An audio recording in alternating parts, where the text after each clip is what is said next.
পঞ্চম শ্রেণীর ছাত্রীকে ধর্ষণের অভিযোগে শিক্ষক আটক। মসজিদের মাইকে ডাকাত পড়ার ঘোষণা দিয়ে বাড়িতে হামলা।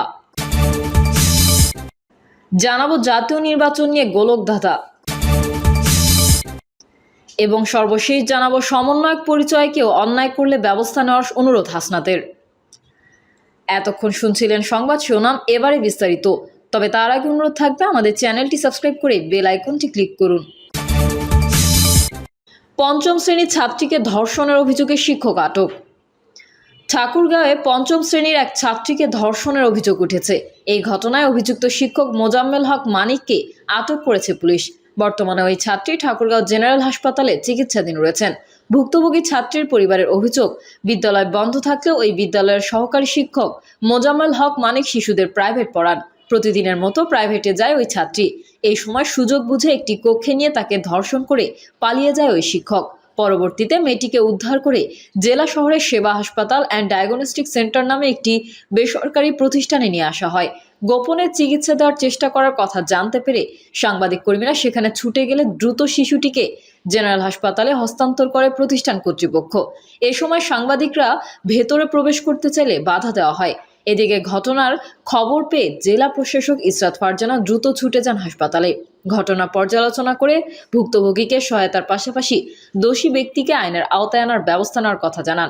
ঠাকুরগাঁও 250 সহ্য জেনারেল হাসপাতালের আবাসিক medical officer doctor Rakibul Alam জানান, ধর্ষণের অভিযোগে একটি শিশু হাসপাতালে ভর্তি হয়েছে।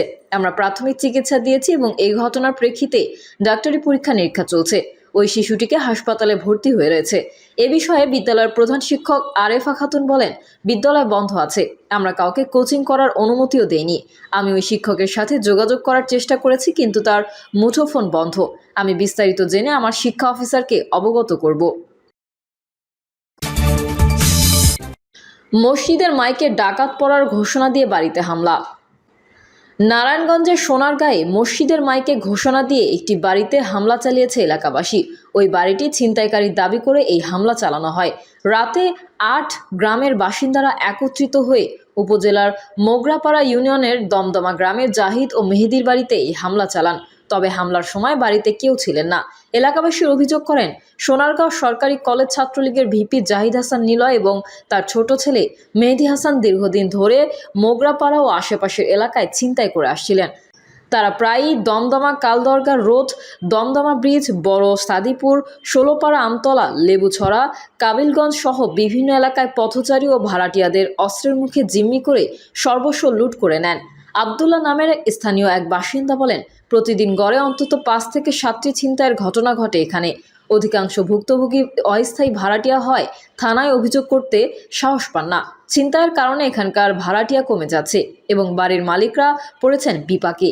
তিনি জানান, সবশেষে শুক্রবার রাত 8:30টায় আমতলা এলাকায় আরশাদ স্বর্ণকারের ভাড়াটিয়া শাহিনের এক আত্মীয় ছিনতাইয়ের শিকার হন। তার কাছ থেকে 5,000 টাকা ও একটি মোবাইল ছিনিয়ে নেয়। শাহিন বিষয়টি জানতে পেরে জাহিদ ও মেহেদির বাবা জাকির হোসেন জিকুর কাছে বিচার চাইলে উল্টো তাকে চড় থাপ্পড় মারেন। পরে রাতে ষোলপাড়া মসজিদের তারাবির নামাজ শেষে শাহিন মুসল্লিদের বিষয়টি জানান। পরে ক্ষুব্ধ হয়ে এলাকাবাসী মসজিদের মাইকে ডাকাত পড়ার ঘোষণা দিয়ে তাদের বাড়িতে হামলা চালান। এ বিষয়ে সোনারগাঁও থানার ভারপ্রাপ্ত কর্মকর্তা মোহাম্মদ আবুল বারী জানান, এলাকায় ডাকাত পড়েছে মাইকে এমন ঘোষণার খবর পেয়ে পুলিশ ঘটনাস্থলে যায়। পরে অভিযুক্ত ছিনতাইকারীদের গ্রেফতারের আশ্বাস দিয়ে এলাকাবাসীকে শান্ত করা হয়। আমরা অভিযুক্তদের গ্রেফতারে বিভিন্ন স্থানে অভিযান শুরু করেছি। জাতীয় নির্বাচন নিয়ে গোলকধাঁধা। আগামী জাতীয় নির্বাচন কবে হবে তা নিয়ে এক ধরনের গোলকধাঁধা সৃষ্টি হয়েছে। ফ্যাসিস্ট শেখ হাসিনার পতনের পর সেনাপ্রধান ওয়াকারুজ্জামান এক সাক্ষাৎকারে 18 মাসের মধ্যে নির্বাচন হওয়ার কথা বলেছিলেন। তখন সবারই নির্বাচনের একটি সম্ভাব্য সময়ের ধারণা পায়। গত ডিসেম্বরে জাতির উদ্দেশ্যে এক ভাষণে অন্তর্বর্তী সরকারের প্রধান উপদেষ্টা ডক্টর মোহাম্মদ ইউনূস এই বছরের ডিসেম্বর বা 2026 সালের মার্চের মধ্যে নির্বাচন করার কথা বলেন। এর 2-1 দিন পর প্রধান উপদেষ্টার প্রেস সচিব এক সংবাদ সম্মেলনে বলেন, নির্বাচন 2026 সালের জুনের মধ্যে নির্বাচন হবে বলে উল্লেখ করেন। বিএনপি ও তার সমমনা দলগুলো দ্রুত নির্বাচনের জন্য সরকারের প্রতি বারবার আহ্বান জানিয়ে আসছে। তারা সরকারের কাছ থেকে একটি সুনির্দিষ্ট নির্বাচনী রোডম্যাপ চায়।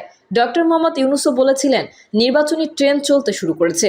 অল্প কিছু সংস্কার করে নির্বাচন অনুষ্ঠিত হবে। তবে সরকারের পক্ষ থেকে নির্বাচনের সুনির্দিষ্ট তারিখ বা সময় উল্লেখ করা হচ্ছে না। সম্প্রতি প্রধান উপদেষ্টা ডক্টর মোহাম্মদ ইউনূস বলেছেন, আগামী ডিসেম্বরে নির্বাচন হবে। সেনাপ্রধান এর সাথে একমত পোষণ করেছেন।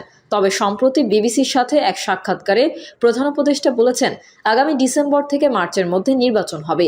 যুক্তরাষ্ট্র ভিত্তিক মানবাধিকার সংগঠন রাইট টু ফ্রিডমের প্রেসিডেন্ট উইলিয়াম বি মাইলামের সঙ্গে সাক্ষাৎকারে তিনি বলেন, এবছরের ডিসেম্বর বা আগামী বছরের জুনের মধ্যে নির্বাচন হবে। প্রধান উপদেষ্টা ডক্টর মোহাম্মদ ইউনূস এভাবে এক এক সময় এক এক কথা বলায় নির্বাচন অনুষ্ঠান নিয়ে এক ধরনের ধোঁয়াশা সৃষ্টি হয়েছে। তার কথার মধ্যে কোনো স্থিতি নেই। এটি নিঃসন্দেহে সিদ্ধান্ত গ্রহণের দ্বিধা প্রকাশ করে। কথার এই হেরফেরের প্রধান উপদেষ্টার ইমেজের জন্য ক্ষতিকর, অন্তর্বর্তী সরকারের দুর্বলতাও প্রকাশ করে। অথচ ডক্টর মোহাম্মদ ইউনূস একজন দৃঢ়চেতা ও সর্বজন গ্রহণযোগ্য ব্যক্তিত্ব।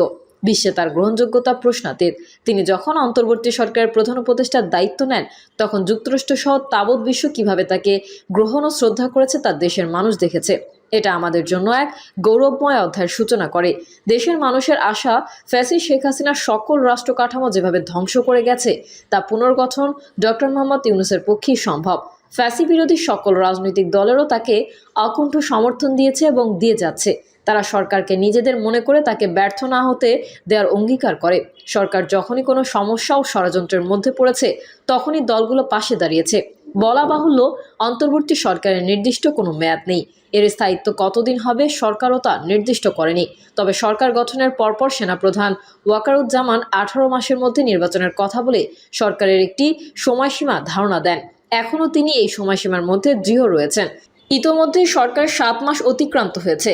এই 7 মাসে 11টি সংস্কার কমিশন গঠন এবং সেগুলোর অধিকাংশের প্রতিবেদন সরকারের কাছে জমা দেওয়া হয়েছে। এই নিয়ে রাজনৈতিক দলগুলোর মধ্যে আলোচনা হবে। কোনো রাজনৈতিক দল চায় পুরো সংস্কার শেষ না করে নির্বাচন দেওয়া যাবে না। বৃহৎ দল বিএনপি বারবারই বলে আসছে, প্রয়োজনীয় সংস্কার করে দ্রুত নির্বাচন দিতে হবে। বাকি সংস্কার নির্বাচিত সরকার এসে করবে। দলটির যুক্তি, নির্বাচন যত বিলম্ব হবে সরকার তত বেশি সমস্যার মুখোমুখি হবে। নির্বাচিত সরকার ছাড়া দেশের আইন শৃঙ্খলা সহ সার্বিক পরিস্থিতি সামাল দেওয়া সম্ভব হবে না। সরকারও নির্বাচন নিয়ে একবার ডিসেম্বর টু মার্চ, আবার ডিসেম্বর টু জুন বলে এক ধরনের ধাঁধা সৃষ্টি করে ফেলেছে। কথার মধ্যে কোনো ধারাবাহিকতা নেই। এতে সরকারের মধ্যে সমন্বয়ের অভাব এবং দ্বিধাগ্রস্ততা প্রকাশিত হচ্ছে। দেখা যাচ্ছে, কোনো দল দ্রুত নির্বাচনের কথা বললে সরকার ডিসেম্বরে নির্বাচনের কথা বলে। আবার নতুন একটি দল যখন বলল এই বছর নির্বাচন অনুষ্ঠান সম্ভব নয়, তখন সরকার আবার আগামী মার্চে বা জুনে নির্বাচনের কথা বলেছে। এর মধ্যে যদি কিন্তুর এক অনিশ্চয়তা রেখে দেওয়া হয়েছে। প্রধান উপদেষ্টা ডক্টর মোহাম্মদ ইউনূসের প্রতি মানুষের আস্থা ও ভরসা যথেষ্ট রয়েছে। বিশ্বে তার গ্রহণযোগ্যতা ও সমর্থন বিস্তৃত। একজন নিরপেক্ষ ব্যক্তি হিসেবে তিনি তার ভাবমর্যাদা প্রতিষ্ঠা করেছেন। তার মতো একজন ব্যক্তি যখন জাতীয় নির্বাচন হওয়া নিয়ে বিভিন্ন ধরনের কথা বলেন, তখন তা মানুষের কাছে শোভনীয় মনে হয় না। এটা তার ব্যক্তিত্বের সাথে যায় না এবং তা কাম্য হতে পারে না। আগামী নির্বাচন কবে হবে এই ব্যাপারে এক এক সময় এক এক কথা না বলে এবং যদি কিন্তু থেকে বের হয়ে তার স্পষ্ট সিদ্ধান্ত দেওয়া উচিত। অনিশ্চয়তা থাকলে সরকারের প্রতি জনআস্থা ক্রমেই অবনতির দিকে যাবে। ইতোমধ্যে দেশের সার্বিক পরিস্থিতিতে সরকারের ইমেজ সংকট দেখা দিয়েছে। এমত অবস্থায় সরকারের উচিত হবে যতটুকু সংস্কার দরকার তা ঐকমত্যের ভিত্তিতে করে দ্রুত নির্বাচনের দিকে এগিয়ে যাওয়া, অবিলম্বে একটি নির্বাচনী রোডম্যাপ ঘোষণা করা। অন্য কোনো চিন্তা করার সময় ও সুযোগ ক্রমেই সংকুচিত হয়ে আসছে। সরকারকে এই বিষয়টি মাথায় রেখে নির্বাচনমুখী হওয়া জরুরি। এর কোনো বিকল্প নেই। প্রিয় দর্শক, এই ছিল এখনকার সর্বশেষ সংবাদ। আপডেট ও সংবাদ পেতে চ্যানেলটি সাবস্ক্রাইব করে বেল আইকনটি ক্লিক করুন। কমেন্টে আপনার মতামত জানিয়ে আমাদের সাথেই থাকুন। ধন্যবাদ সবাইকে। আল্লাহ হাফেজ।